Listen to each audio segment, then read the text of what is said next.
What's going on, guys? It's Hollis Jordan, the big boy of R&B, representing the 313. I'm right here rocking with my guy, the boss, DJ Malone. Yeah, it is.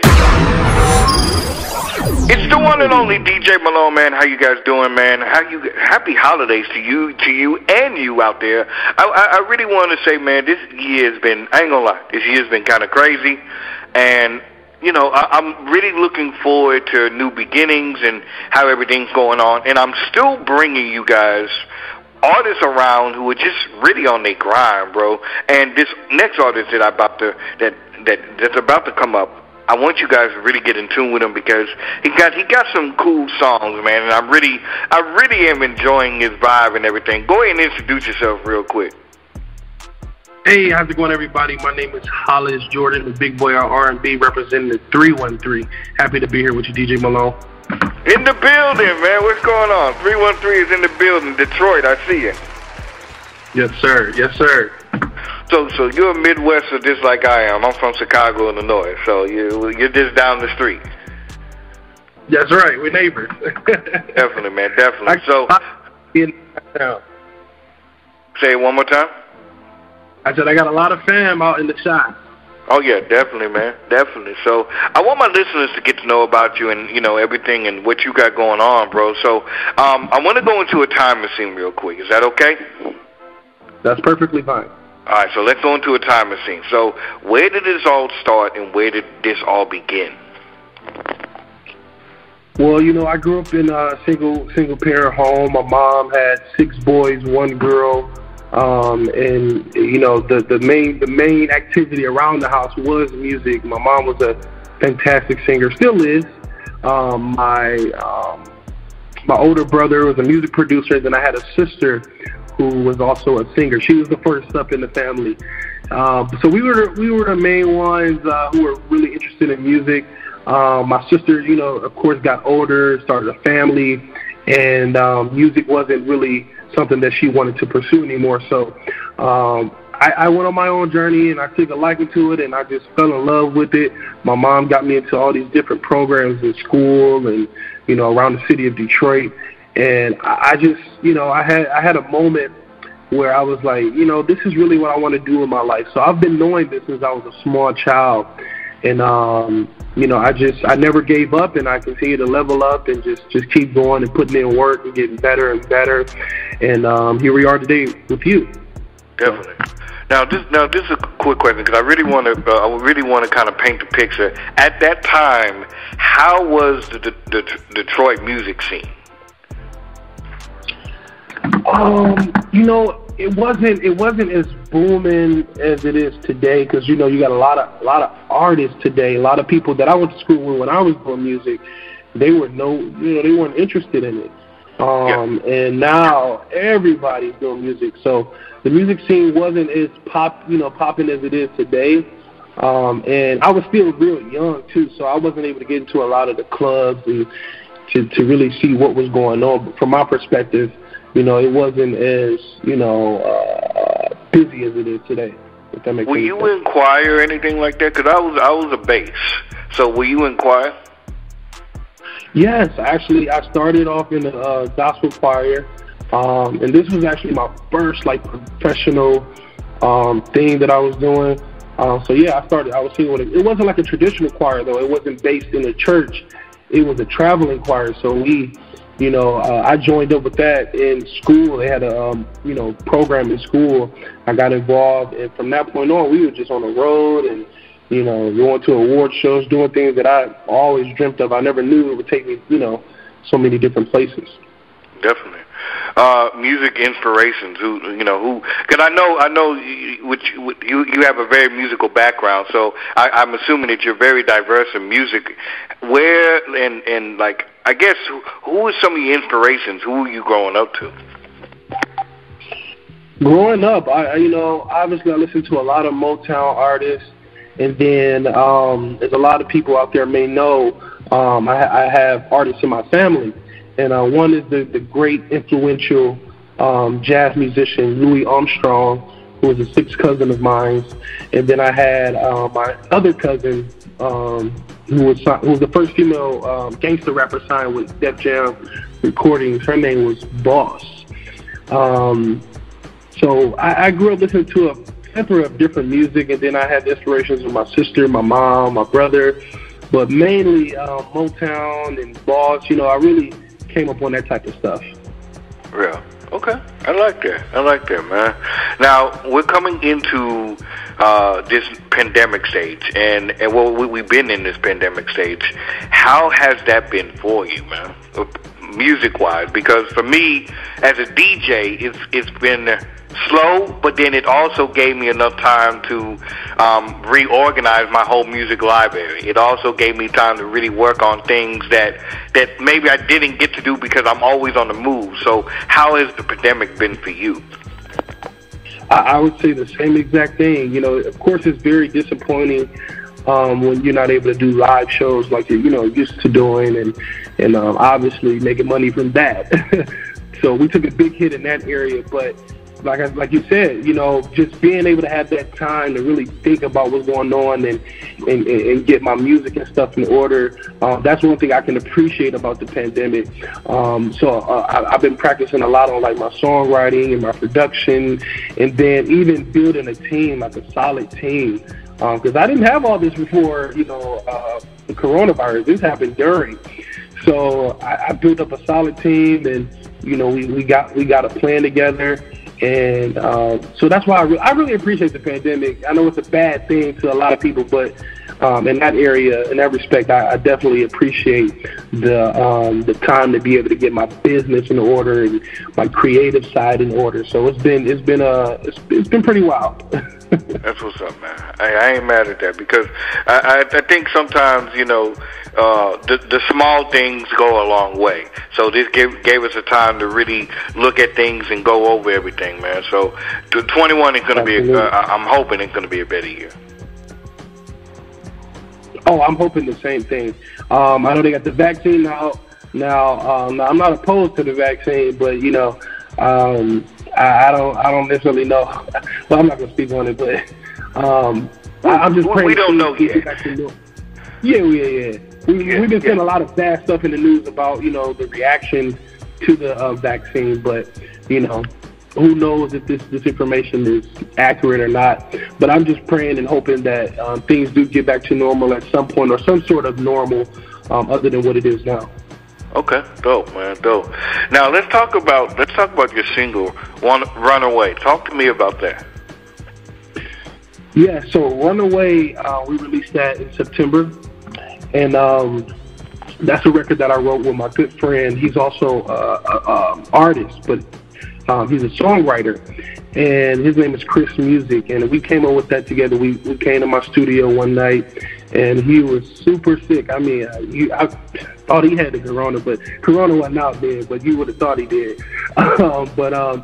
So he wasn't able to creatively contribute to the record. He was having a hard time, and I don't know what happened, but something just hit me, and we started working on the music, but we didn't have any lyrics or melody or anything. So I pulled from one of my stories, my real life stories from a relationship that I was in, and we wrote the song. I came up with the hook. Chris was like, "Oh yeah, that's it," and we built the song from there. And then it took a while to get the song completed.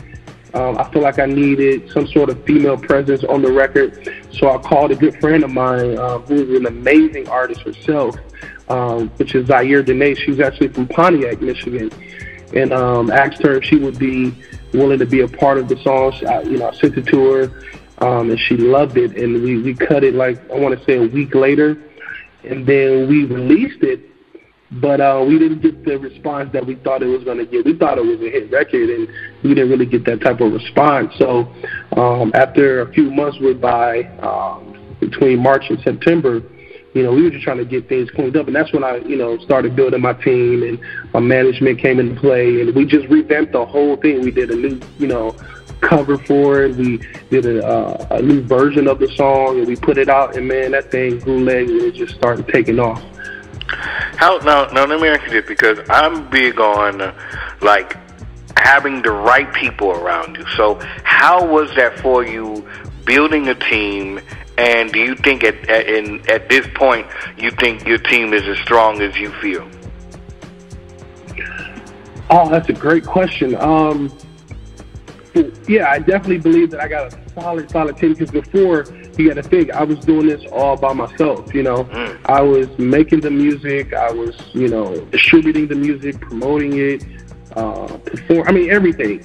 So when my team came into play, it just kind of took a lot of that load off of my back, and it allowed me to pay more attention to the creative side of being an artist.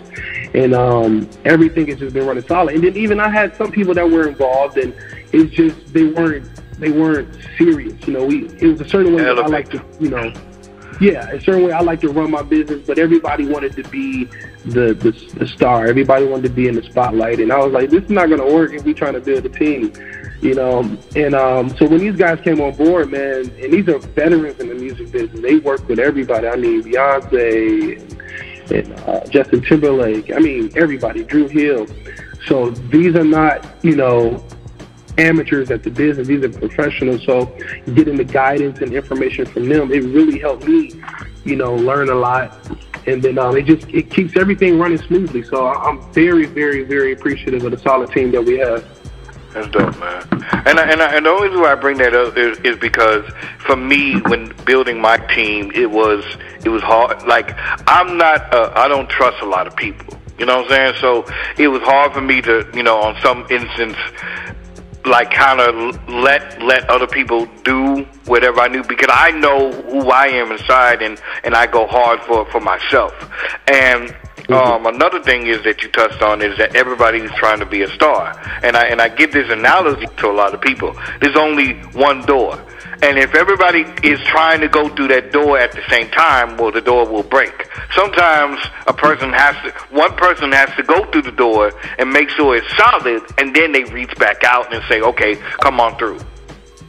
Absolutely. So, absolutely. I do like I like this vibe, and I like how artistically that you're bringing, man. Now, is Runaway, is this from it's going to be off an album, or is this off of an EP, or is this a single? Runaway is just a single. You know, I've been trying to put together a project for the longest, but we wanted to make sure that it made sense. You know, we wanted to make sure that we had the audience and we had the ears, you know, that's open for that type of thing. But I'm definitely trying in the future to go ahead and release a body of work. But Runaway was just, you know, fresh single that I had, and that's, you know, we in a single-driven industry today. And I don't know if people, I know there's some people, but a lot of people don't really appreciate body of work. They want to hear singles and they on to the next thing. But I'm definitely working on the album soon, though. And there's nothing wrong with it. Like I tell artists a lot, man, there's nothing wrong with just, you know, throwing out, you know, what sticks. You know what I'm saying? You don't want to do it, you know, like, oh yeah, here, but you do want to be like, hey, I want to really try this single out, and let's just see where it goes. And then where it goes, we'll go from there. Right. Runaway was one of those songs that it was different for me. Like before then, I was doing a lot of R&B, hip hop music, like R&B, trap, you know, the singy, rappy type stuff. Yeah. And Runaway, you know, I just felt like that the other stuff that I was doing, it wasn't connecting with the people. I guess people were able to see through it, like, hey, that's not you, man. I can't rock with that. But when I did Runaway, it was something new for me, and everybody that heard it, they were like, yo, you in your bag, man. Like that's your lane. So I spent a lot of time before Runaway just trying to figure out what my sound was going to be, you know, how I was going to present myself as an artist, my image. And I guess I'm listening to the people. They say Runaway is the one. So you're going to be hearing a lot of stuff similar to Runaway, but I got a whole other catalog just full of stuff that nobody's expecting from me as an artist. Like, I'm just not one way.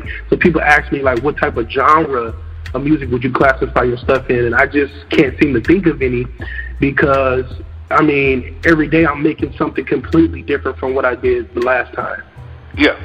And it's the elevation of it. You know what I'm saying? You're not going to think the way that, well, I hope people don't think the same way as they did last year. You get what I'm saying? And, you know, it's just one of them things. It's like, hey, I really want to, you're trying to find yourself as an artist, and you're trying to find the right sound that sonically sounds good, but it still embraces who you are.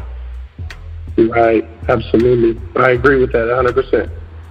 So let's talk about, and I also want to talk about the party joint. So that's the one that's out right now. Well, I mean, both of them are out, but that's the one that just came through. So let's talk about Party.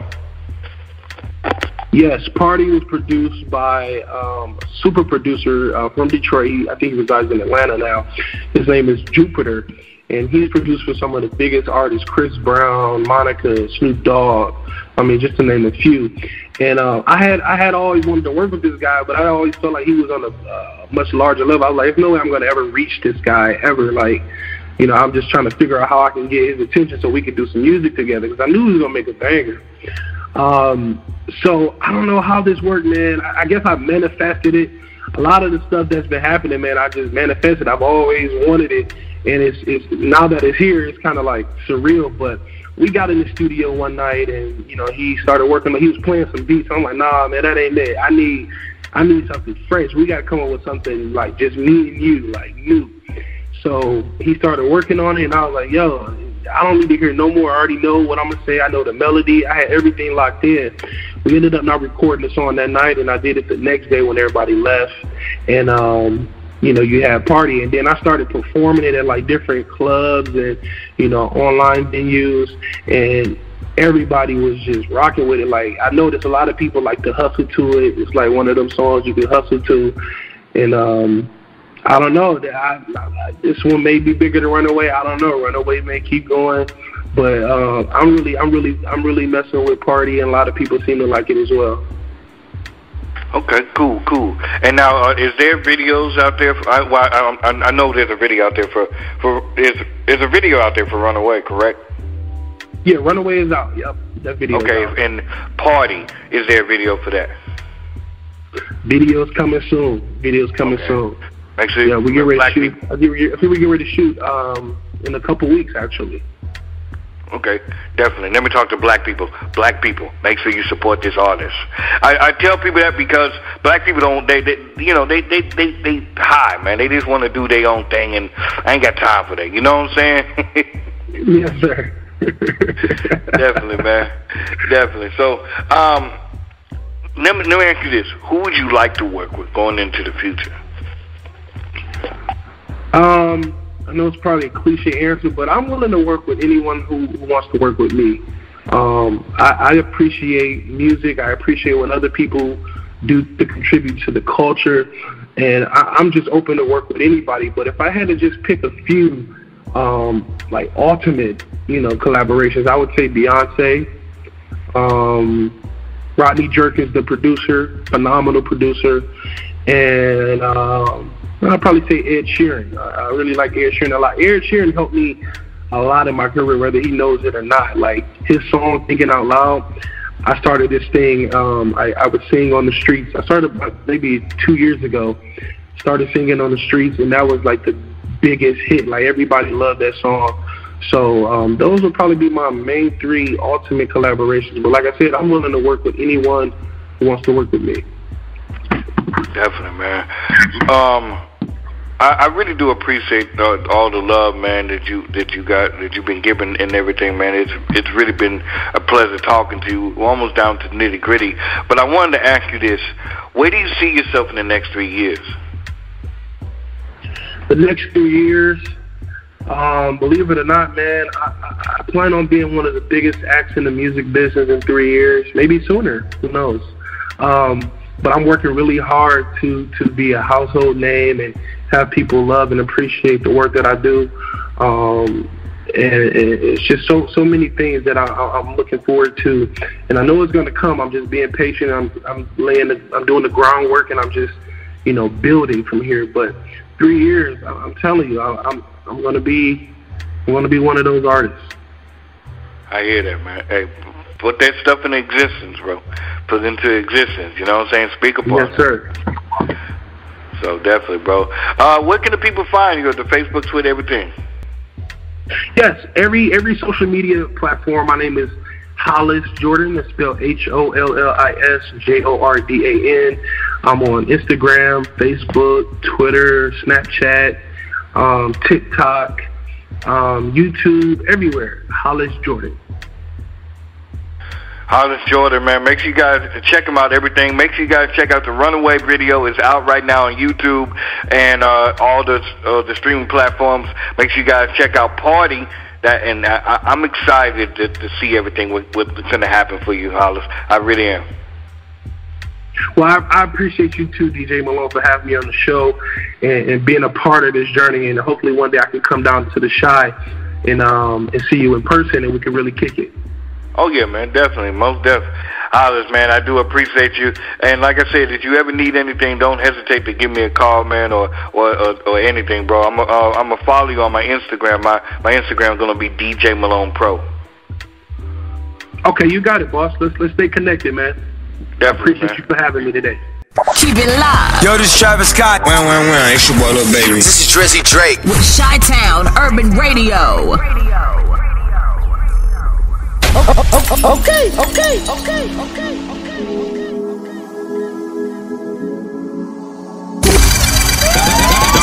That song is under arrest.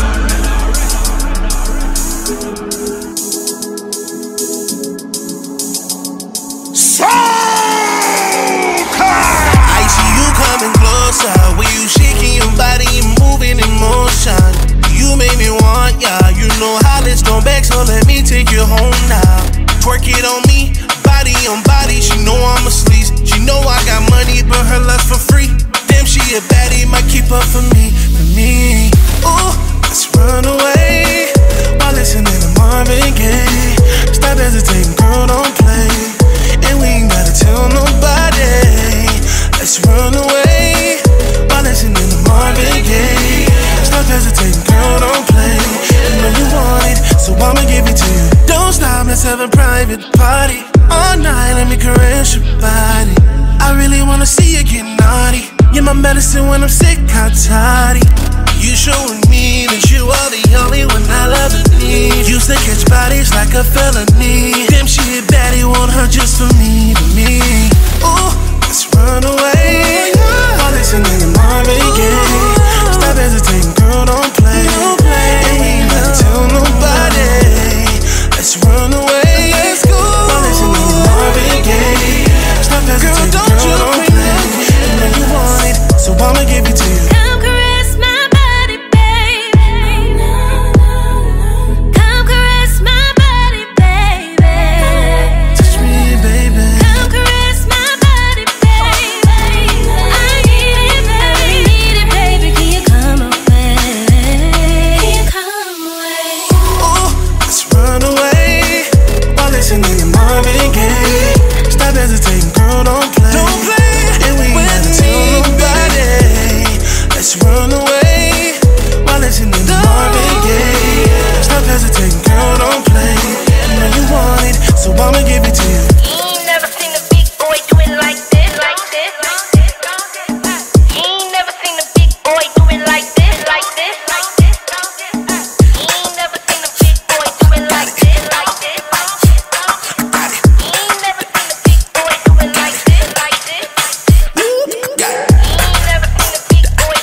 I'ma give it to you.